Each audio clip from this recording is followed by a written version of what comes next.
It was one of those evenings when the rain seemed to fall endlessly, rattling against the windows and creating a rhythm that made the house feel smaller, almost intimate.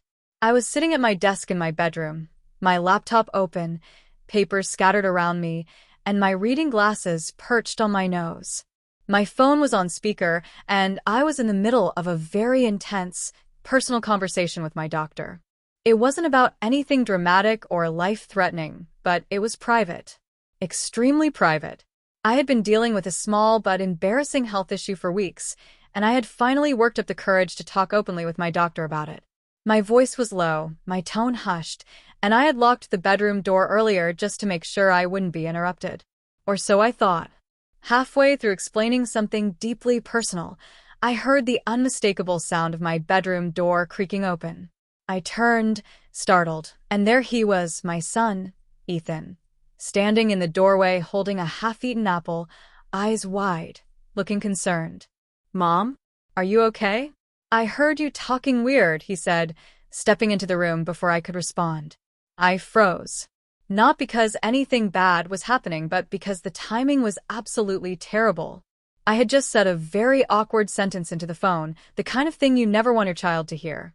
My doctor was still on the line, and now Ethan was looking at me like I had just confessed to robbing a bank. "Ethan, sweetheart, I'm on a private call," I said, trying to keep my voice calm but firm. He stopped in his tracks, his eyes flicking from me to the phone. "Private call? Are you sick? Is it serious?" I sighed. This was the moment I had been dreading. My son, always curious and fiercely protective, would not let this go without answers. I quickly muted the phone and looked at him.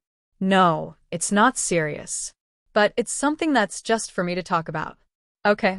He hesitated. "Then why did you sound so upset?" "You said you couldn't keep it in anymore." "Oh, perfect." Out of all the things for him to overhear, it had to be that. I could feel my cheeks getting warm, but I reminded myself, I am the adult here. "It's not about feelings, Ethan. It's about health," I said gently. "Sometimes adults have to talk to their doctors about things that are a little uncomfortable. Not bad, just private." He stared at me for a long moment before nodding slowly. "Okay, but you scared me." That tugged at my heart. Ethan had been more sensitive lately, ever since his dad and I had divorced 2 years ago. I'd been careful to keep things stable for him, but moments like this reminded me just how much he still carried inside. After sending him back to his room, I finished my call with the doctor, but my mind kept drifting back to Ethan's face when he walked in. Later that night, as we sat at the kitchen table, I decided to address it again. "Ethan," I began, "about earlier. I want you to know that if something was really wrong, I would tell you. I'd never hide something important from you." He poked at his pasta with his fork.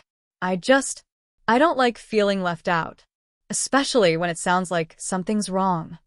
"I understand," I said softly. "But part of growing up, for both of us, is knowing when certain things are okay to keep private.